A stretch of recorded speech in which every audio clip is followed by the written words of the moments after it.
मैं सबसे पहले इस गृह के सामने इस विषय को स्पष्ट करना चाहूंगा कि ये विधेयक जो मैं लेकर आया हूं, माननीय अध्यक्ष जी, संविधान के अनुच्छेद 239 ए के प्रदत्त संसद की शक्तियों के अनुरूप में लेकर आया हूं। अगर किसी को पढ़ना है तो मैं पढ़ भी सकता हूं, मैं संविधान को भी लेकर आया हूं कि पुनर्स्थापित करते वक्त भी ये मुद्दे उठाए गए थे, उस मुद्दों का जवाब भी दिया गया, मगर फिर से आज ये मुद्दे उठाए गए। अनुच्छेद 239 ए 3B के अनुसार संसद को दिल्ली संघ राज्य क्षेत्र या इसके किसी भी भाग के बारे में उससे संबंधित किसी भी विषय पर, ध्यान से सुनिएगा, किसी भी विषय पर कानून बनाने का अधिकार प्राप्त है। यहां एक अलग प्रकार से बात की जाए, राज्यों के अधिकार, राज्यों के अधिकार, राज्यों के अधिकार। केजरीवाल साहब भी इसकी दुहाई देते हैं, राज्यों के अधिकार, राज्यों के अधिकार। मैं इसलिए एक शब्द पर भार दिया, किसी ने नहीं सुना, दिल्ली संघ राज्य। ऐसा विधेयक मैं महाराष्ट्र में नहीं ला सकता, ऐसा विधेयक मैं गुजरात बंगाल में नहीं ला सकता, ना केंद्र सरकार ला सकती। मगर राज्य और संघ राज्य का अगर अंतर मालूम नहीं है तो मुझे लगता है कि ध्यान से संविधान को पढ़ना चाहिए। अभी जो मैं विधेयक लेकर आई हूं मान्यवर, वो संघ राज्य के संबंधित है और राज्यों के अधिकार, राज्यों के अधिकार धारा 246, ये सारी चीजों का आप उपयोग कर किसको गुमराह करना चाहते हैं? मैं आपको बताना चाहता हूं माननीय अध्यक्ष जी, ये विधेयक हम बिल्कुल संविधान प्रदत्त शक्तियों के अनुरूप लाए हैं और पूर्णतया संवैधानिक विधेयक, क्योंकि दिल्ली संघ राज्य है और संघ राज्य की किसी भी बात पर, दिल्ली संघ राज्य की किसी भी बात पर लेजिस्लेशन लाने का भारत सरकार का अधिकार, और ये अधिकार का उपयोग क्यों किया, इस पर भी सवाल उठाए गए, इस पर भी मैं बाद में जवाब दूंगा। मैं थोड़ा आगे कहता हूं कि एक बात बताई गई, 2011 में ये विधेयक दिल्ली सरकार में पारित किया गया था, संशोधन, और अब आप इसको कैसे अमेंड कर सकते हो या तो कैसे बदल सकते हो। संविधान के अनुच्छेद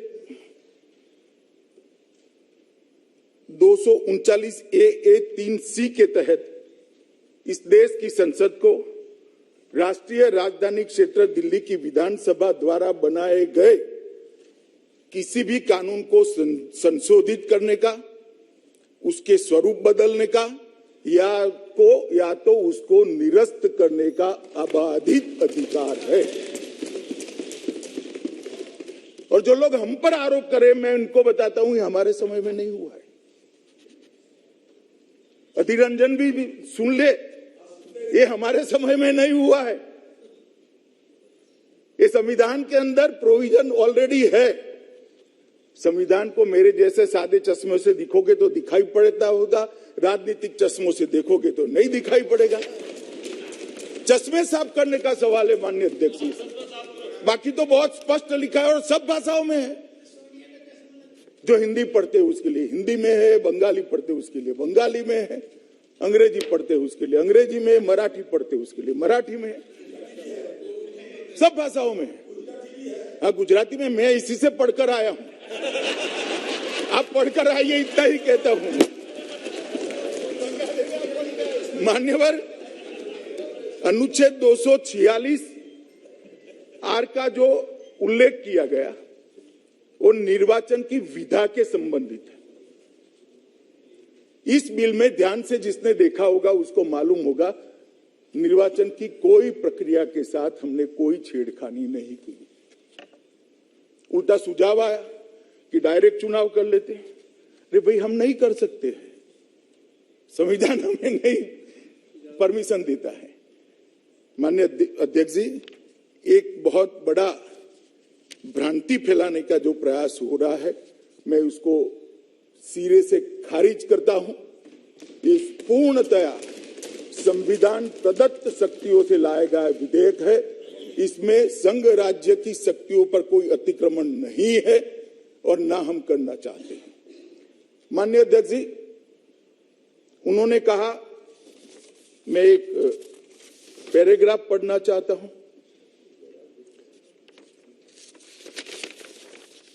कि एक जस्टिफिकेशन था कि भाई राज्य करे। संविधान के अनुच्छेद 239 ए 3C के पहले परंतुक के आधार पर डीएमसी अधिनियम 1957 में संशोधन करने वाला कोई भी विधेयक राष्ट्रपति की सहमति के लिए सुरक्षित किया जाएगा।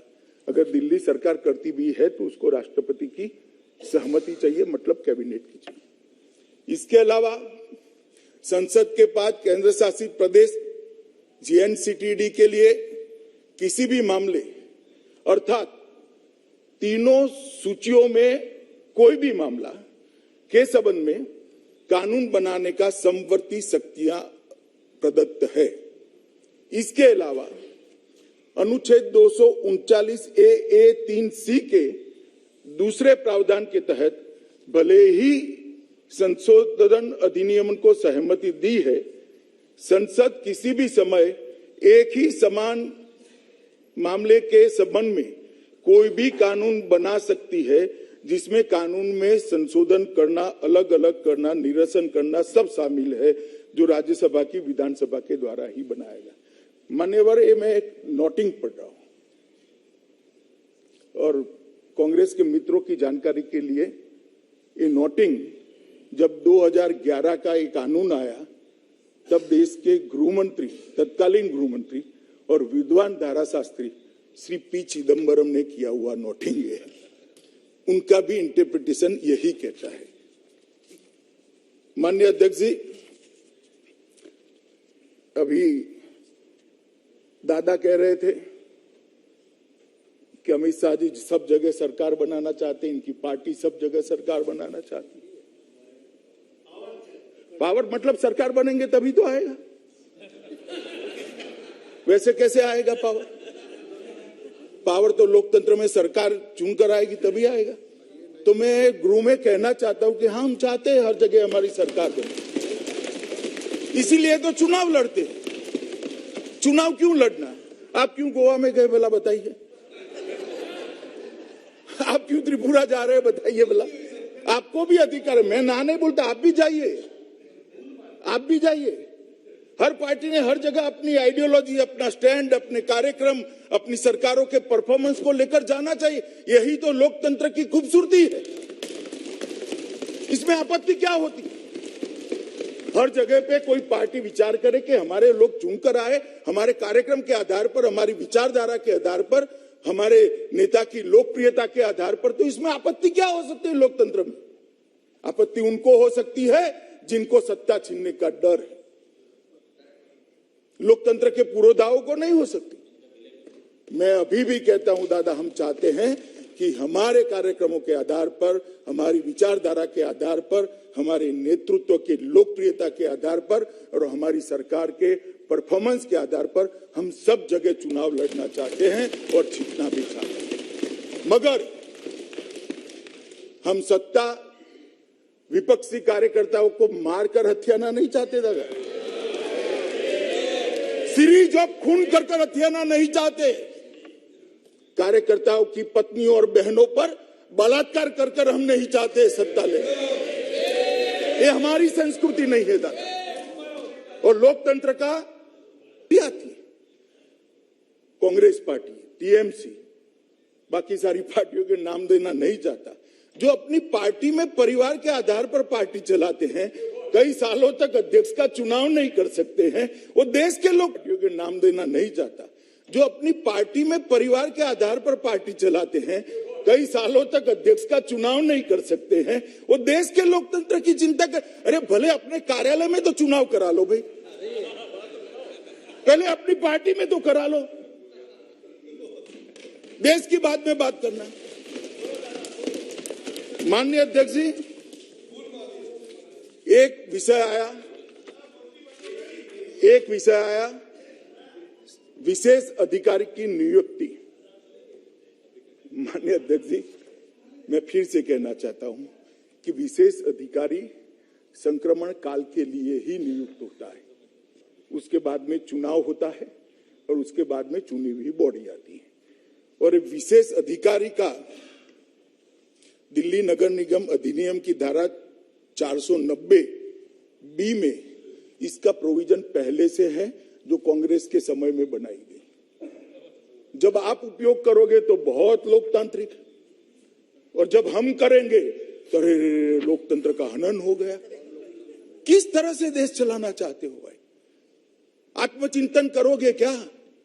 आईने में अपने आप को देखोगे क्या? देखना चाहिए या नहीं देखना चाहिए?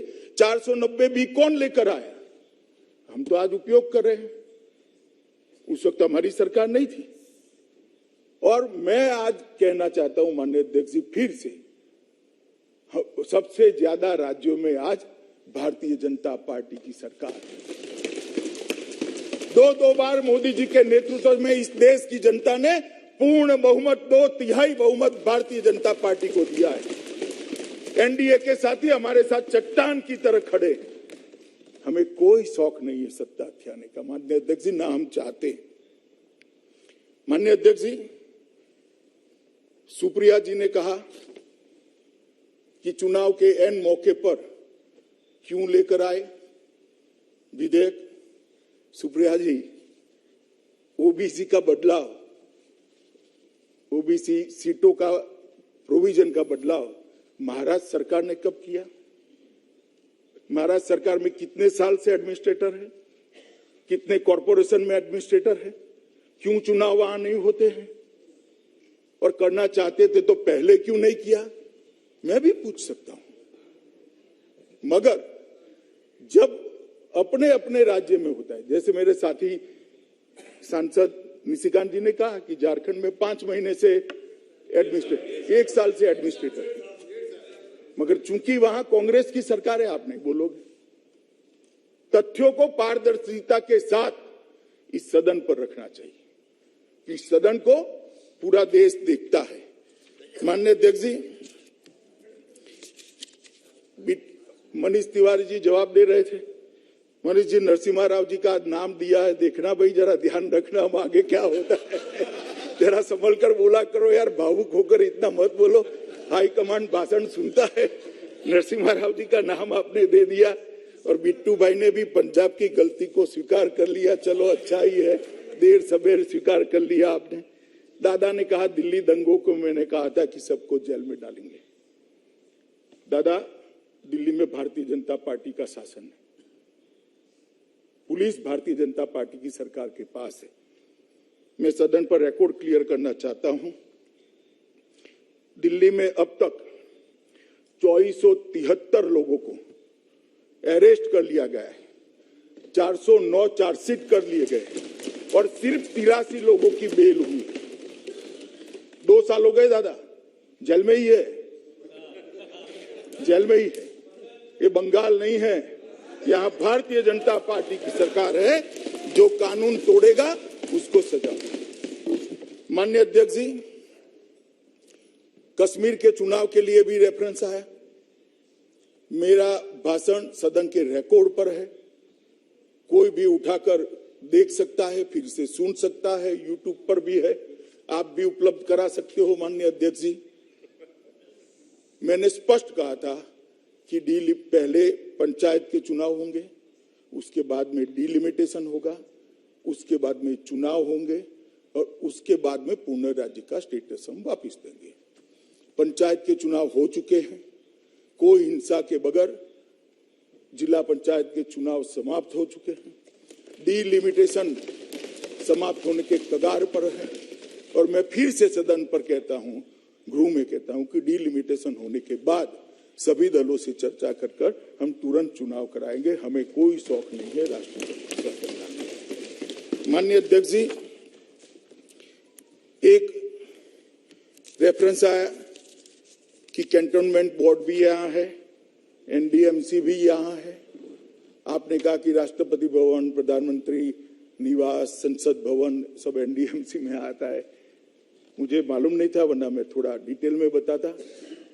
मेरा कहने का उद्देश्य था कि एक माहौल जो बनता है राजधानी का, वो सिर्फ एनडीएमसी से नहीं बनता है, और कैंटोनमेंट बोर्ड हम नहीं मिला सकते हैं।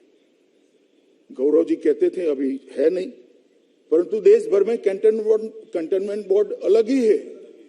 ये कोई दिल्ली की व्यवस्था नहीं है, देश भर में अलग है, और कुछ कारणों से अलग रहना भी चाहिए।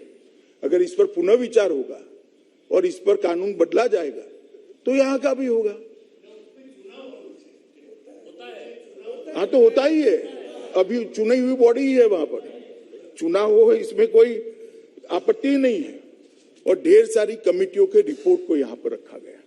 माननीय अध्यक्ष जी, मैं इतना ही कहता हूँ कि कमेटियों को रिपोर्ट जब जब भी आए, हर सरकार ने इस पर चर्चा करी, इसकी फाइलें भी उपलब्ध है, और चर्चा के बाद ये सारे प्रश्न जो अभी उपस्थित हुए थे, ये प्रश्नों को नजर में रखते हुए ही निर्णय नहीं लिए गए, क्योंकि कमेटी की रिपोर्ट सिर्फ 3 निगम बनाना नहीं था, इसके साथ ढेर सारी चीजें थी। रेवेन्यू शेयरिंग का पावर, रेवेन्यू शेयरिंग की फॉर्मूला थी, कुछ एक्स्ट्रा अधिकार देने की बात थी। ये सारी बातों पर एक साथ अगर कोई एक पैकेज होता है तो ये 3 निगम मैं भी मानता हूं आज भी वायबल हो सकते हैं। जैसे एक रिपोर्ट में है, पहले सेल टैक्स था, जीएसटी शेयरिंग की बात है। अब एक करे बगैर हम कैसे निगम चलाएंगे? नहीं चल सकता। और देख लिया कर 10 साल तक देखा है। और जिन लोगों ने कहा कि भाई पहले क्यों डिलिमिटेशन नहीं करा, काफी सांसदों ने, 3 सांसदों ने कहा, मैं इनको बताता हूं कि एकीकरण करने के पहले डिलिमिटेशन हो ही नहीं सकता। नया यूनिट बनता है, उसके बाद में सीटों का बंटवारा होता है, वार्डों का बंटवारा होता है। डिलिमिटेशन करेंगे तो किस अधिकार के तहत करेंगे? क्योंकि निगम तो 3 अलग है। जब तीनों निगम एक होंगे, एक निगम होगा, उसके बाद ही डिलिमिटेशन हो सकता। और इतनी सारी चीज पर इतनी शंका करने की जरूरत क्या है भाई? देश के बहुत बड़े हिस्से पर भारतीय जनता पार्टी का शासन है, बहुत बड़े हिस्से पर है। और ये दिल्ली की 2 करोड़ की आबादी के म्युनिसिपल कॉर्पोरेशन, वहां पर भी हमारे निगम जाएंगे, आप पार्टी के नहीं जाएंगे। हमारे निगम की जब तिथि समाप्त हो जाएगी तब हमारे निगम चले जाएंगे, हमारे काउंसिलर घर पर बैठेंगे और एडमिनिस्ट्रेटर आएगा, स्पेशल ऑफिसर आएगा। सीटों का सवाल उठाया गया। दादा कहते थे कि सीटें 250 बहुत ज्यादा है। दादा, मैं तो 272 से 250 कर रहा हूं, 250 बढ़ाई नहीं है, जो ज्यादा थी नहीं, मगर ज्यादा थी इसको कम कराए। पहले समझिए, कम कर रहा हूं, आप समझे ही नहीं हो बिल्कुल। मुंबई के अंदर वार्डों की संख्या 227 है। अब 2 करोड़ की आबादी वहां है, यहां पर आबादी इतनी है, हमने 250 करी है। क्या ज्यादा कर लिया? थोड़ी आबादी मुंबई से ज्यादा ही है, और आपके यहां भी 227 वार्ड है। तो सीटों की संख्या पर भी शंका करना। कहते हैं कि सीट का आंकड़ा कहां से लाए? चलो भाई, मैं मान लेता हूं कहां से लाए, मैं बताता हूं कहां से लाया। मगर 2011 में 272 कहां से लाए? ज्योतिषी को पूछकर लाए थे क्या? वो ऐसे ही एक्ट में आया था।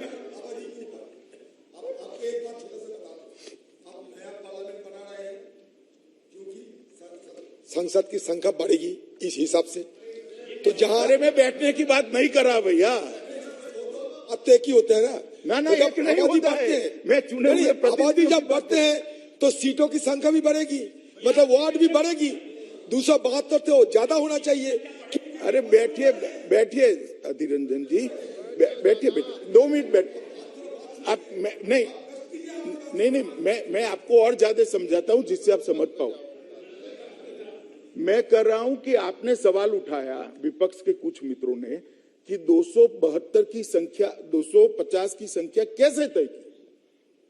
तो मेरा इतना ही पूछना है, 272 कैसे तय की थी? इतनी ही बात मैं करता हूं भाई। वो ठीक है, मगर 3 में भी 272 सदस्य नहीं थे उस वक्त। उस वक्त 272 नहीं थे। आंकड़ा कैसे आया? ऐसे ही अनुमान से आता है, कोई आंकड़ा तो रखना पड़ेगा। परंतु हमने ऐसा किया है कि एक आइडियल एक्ट भेजा गया है, उसमें 225 की संख्या है। अगर 2 करोड़ से नीचे आबादी है, यहाँ 2 करोड़ से ज्यादा ही है, इसलिए हमने 250 लिया है। मैं जस्टिफिकेशन आपको बता देता हूं।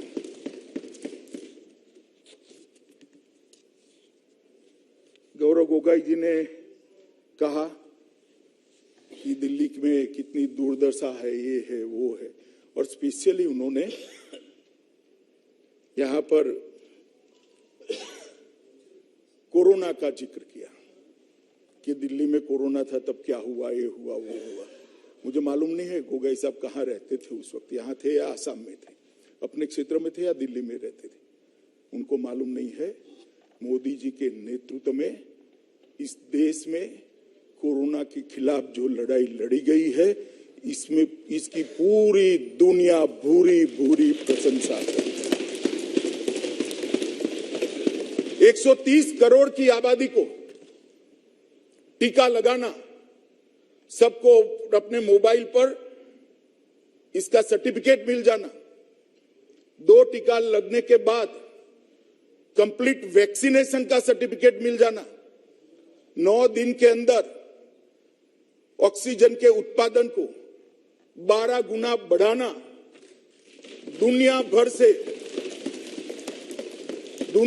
से क्रायोजेनिक टैंकर लाकर उसको हवाई जहाज और स्पेशल ट्रेन से हर देश के कोने में भेजना और लाखों लोगों की जान बचाना।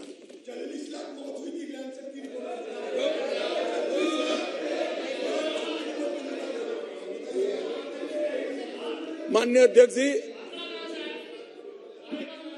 मैं कुछ बोलना नहीं चाहता। मैं अधीर रंजन जी को इतना ही कहना चाहता हूं कि आपकी सरकारों ने भी, मैं ही वीडियो कॉन्फ्रेंस कंडक्ट करता था, हर मुख्यमंत्री जी ने मोदी जी का धन्यवाद किया है, हर मुख्यमंत्री इरिस्पेक्टिव ऑफ पार्टी, और मोदी जी ने भी हर मुख्यमंत्री का धन्यवाद किया है। दानिश जी, डर आपके जहन में हो सकता है, सबके जहन में नहीं हो सकता है।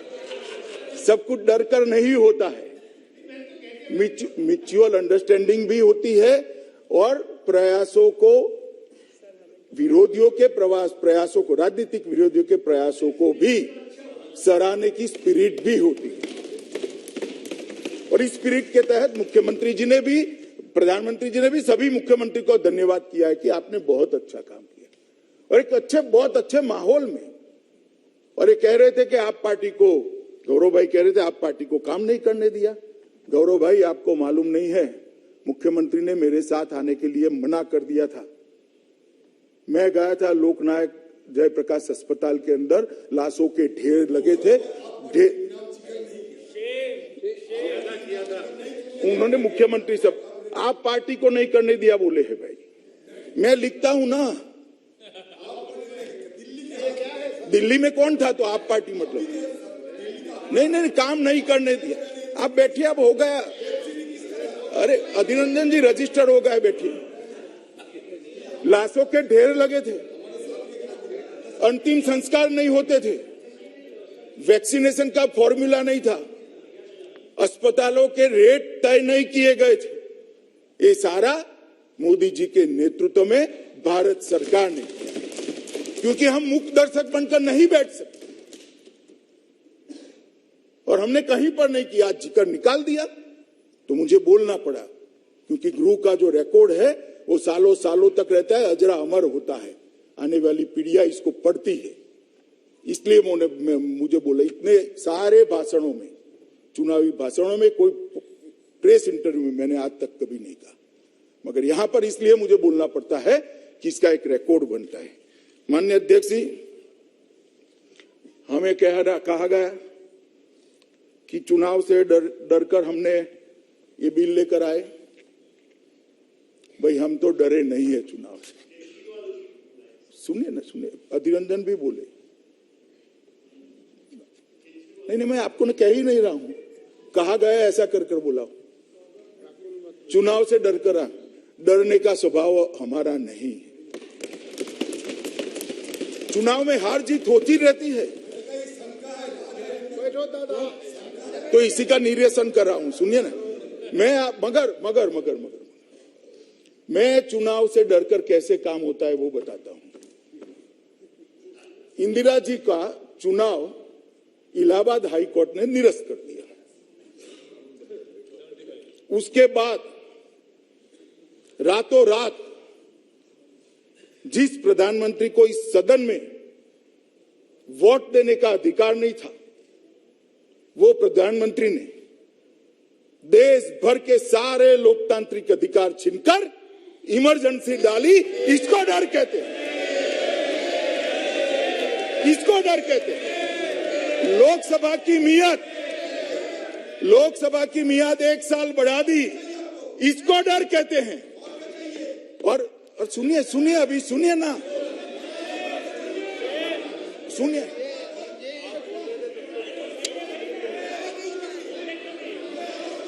माननीय अध्यक्ष जी, इमरजेंसी डर कर लाई गई थी।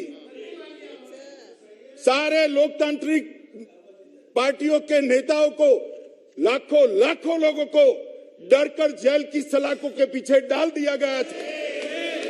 सारे अखबारों के एडिटोरियल यहां से तय होते थे। आकाशवाणी पर एक प्रसिद्ध गायक की आवाज को बैन कर दिया गया था। ड्यूएट गाने भी सिंगल आवाज में आते थे। इसको डर कहते हैं। और क्या होगा मैं बताता हूं। जो लोग कह रहे हैं ना कि डर चुनाव के कारण डर से ये टाला गया है, वो डरते हैं। तो 6 महीने बाद चुनाव होगा, क्यों डर है भाई? जनता ही करेगी। अगर जीतने का विश्वास है तो अभी क्यों चुनाव चाहिए? मैं देता हूं बाद में क्यों किया इसका जवाब भी। अगर जीतने का विश्वास है तो क्यों अभी ही चुनाव चाहिए? अच्छे काम किए तो 6 महीने बाद भी चुनाव जीत सकते हो। डर इसको कहते हैं कि अभी चुनाव करा लो, आनंद फानंद में जीत जाए।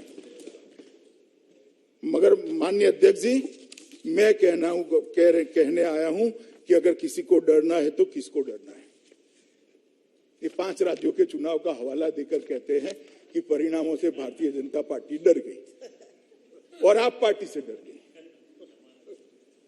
उत्तर प्रदेश में आप पार्टी 349 सीटों पर चुनाव लड़ी, सभी पर जमानत जब्त। उत्तराखंड में 70 सीटों पर चुनाव लड़ी, 68 सीटों पर जमानत जब्त। गोवा में 39 सीटों पर चुनाव लड़ी, 35 सीटों पर जमानत जब्त। पंजाब में अच्छा परफॉर्म करा, मणिपुर गए नहीं। हम किससे डरे भाई? मैंने सुना था, आपका भी बताता हूं। बैठो कांग्रेस का भी बताता हूं।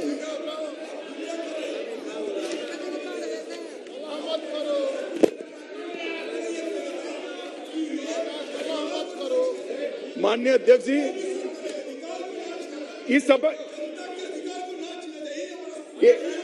इस विषय पर भी मैं आता हूं भाई।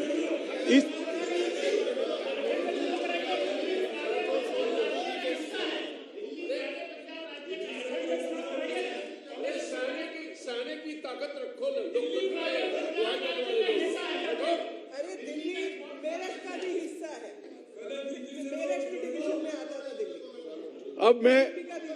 अब मैं सुनिए, कांग्रेस पार्टी के काफी सांसद बोले डरना। भाई हम क्यों डरे? हमें डरने जैसे परिणाम ही नहीं है। कांग्रेस पार्टी 454 सीटों पर चुनाव लड़ी, कांग्रेस पार्टी 575 सीटों पर चुनाव लड़ी, 475 सीटों पर जमानत जब्त। अब डरना किसको है भाई? डरना किसको है? देश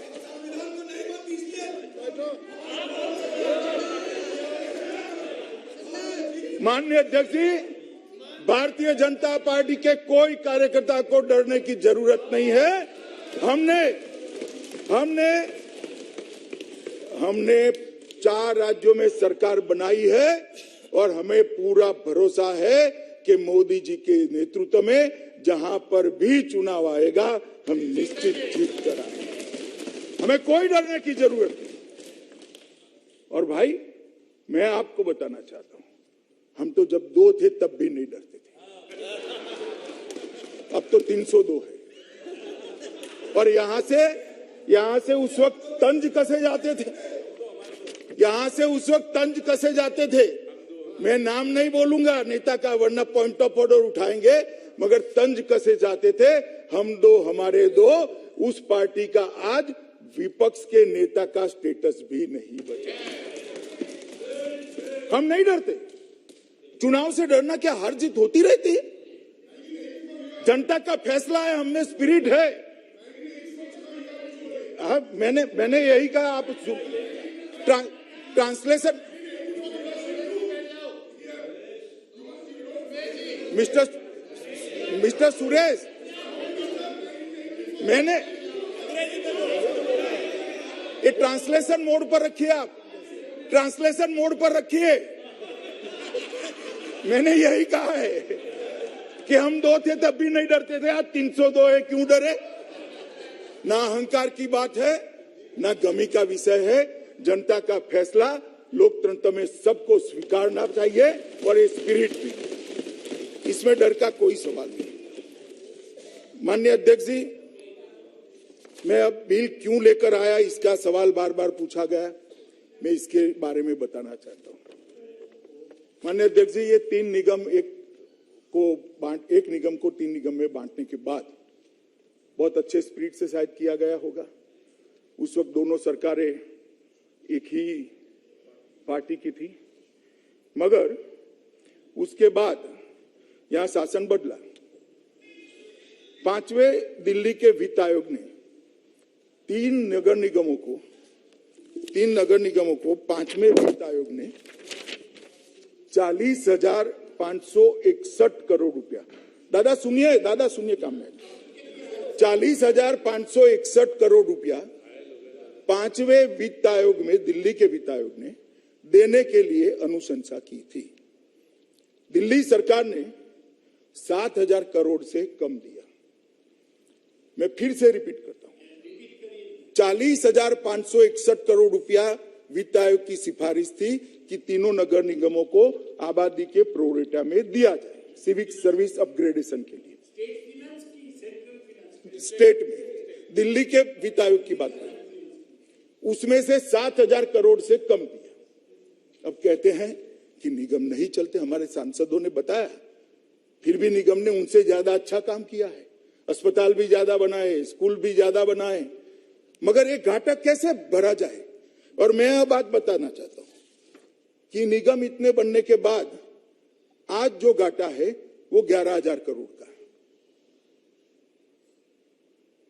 और 32,000 करोड़ नहीं दिया गया।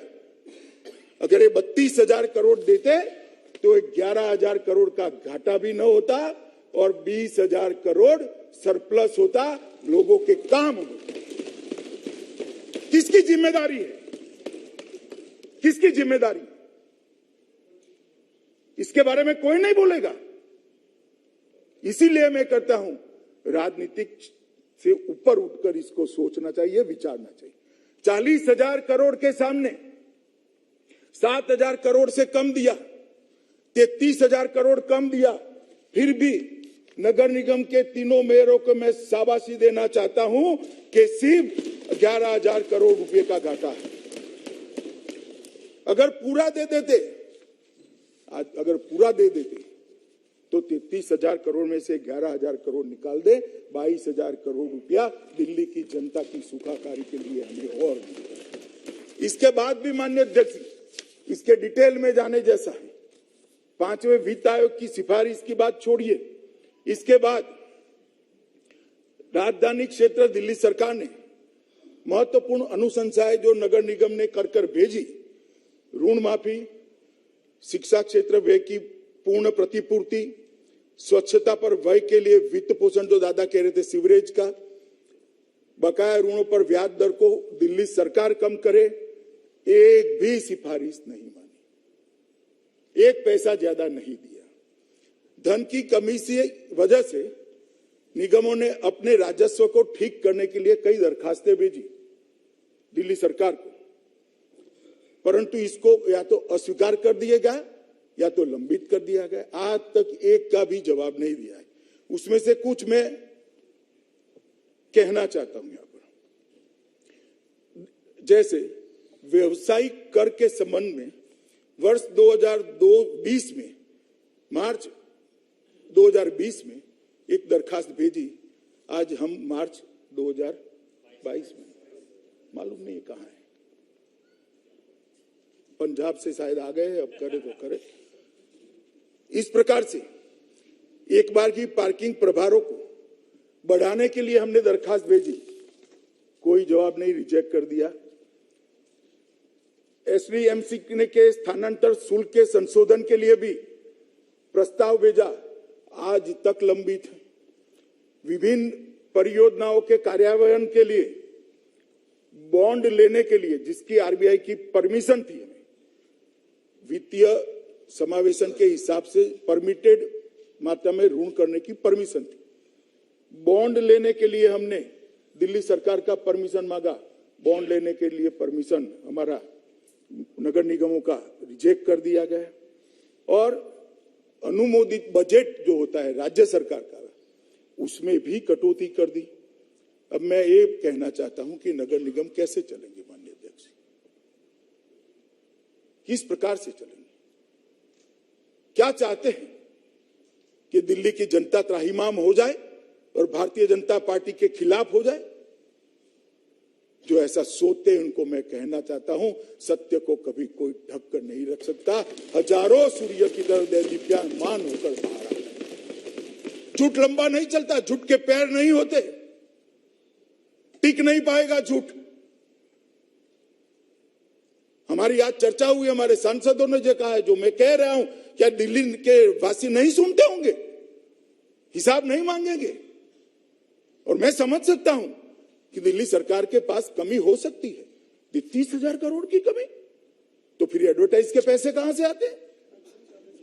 इतनी सारी नियुक्ता अपने कार्यकर्ताओं की असंवैधानिक तरीके से कहां से होती? अगर राजनीति ही करनी है तो देश के फेडरल स्ट्रक्चर को हम नहीं तोड़ रहे हैं, जो तोड़ रहे हैं वो आपके साथ बैठे हैं, हम नहीं तोड़ रहे हैं। क्या किस फेडरल स्ट्रक्चर की डेफिनेशन इसको जस्टिफाई करेगी कि आप नगर निगम का आर्थिक रूप से गला ही घोंट दोगे?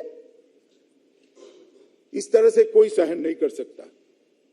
मैं इतना ही कहना चाहता हूं, डेफिसिट इसलिए है कि हमें संसाधन बढ़ाने से भी रोका गया, हमारे अधिकार के संसाधन दिए भी नहीं है। और मान्यवर दादा ने कहा कि सब अच्छा चल रहा है तो फिर क्यों इकट्ठा कर रहे हो? दादा और अच्छा करने के लिए कर रहे हैं। अच्छा करने का संतोष नहीं होना चाहिए, अच्छा ही चल रहा है।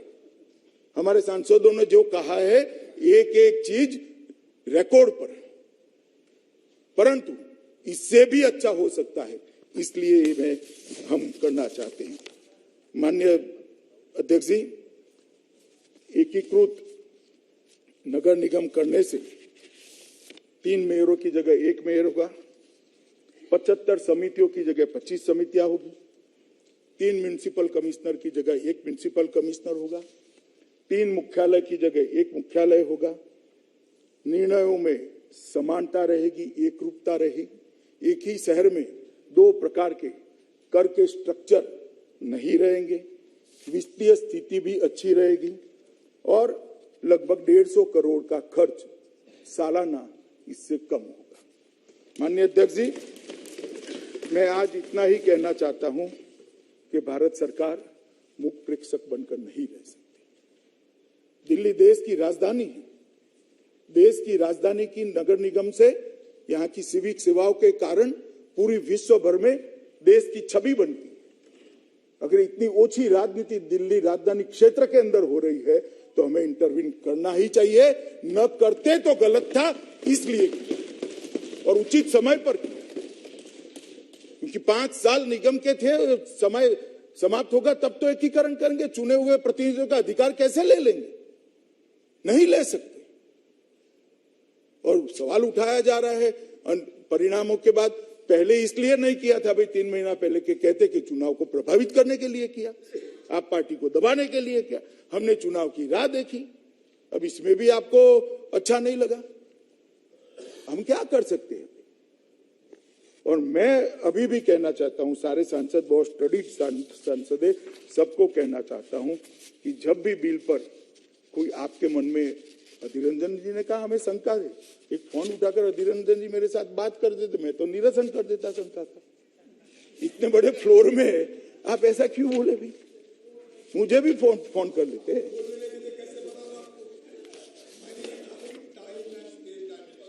मैं टाइम का ही जस्टिफिकेशन दिया भाई, मैंने टाइम का ही जस्टिफिकेशन दिया।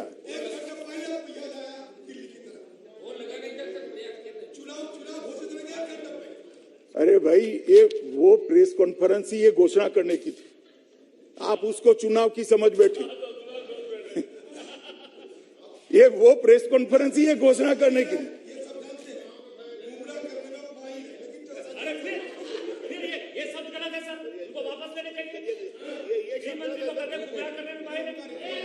क्यों आप ऊपर में बोल के क्यों रिकॉर्ड में लाते हैं? रिकॉर्ड में नहीं जा रहा। माननीय सदस्यगण जो ये बोलते हैं ना, न तो रिकॉर्ड में जाता न टीवी में जाता, इसलिए आप बोल के और टीवी में ला देते हो। अंत में मैं बताना चाहता हूं कि बिल को हम दिल्ली नगर निगम की सेवाओं को चुस्त दुरुस्त करने के एकमात्र उद्देश्य से लाए, ढांचागत सुविधाओं को और मजबूत करने के लिए लाए, नगर निगमों को आत्मनिर्भर बनाने के लिए लाए, नगर निगमों को स्वावलंबी बनाने के लिए लाए हैं, और जब चुनाव समाप्त हो जाए, जो भी पार्टी जीत कर आए, आत्मसम्मान के साथ दिल्ली जनों की सेवा कर ले, इसलिए आए।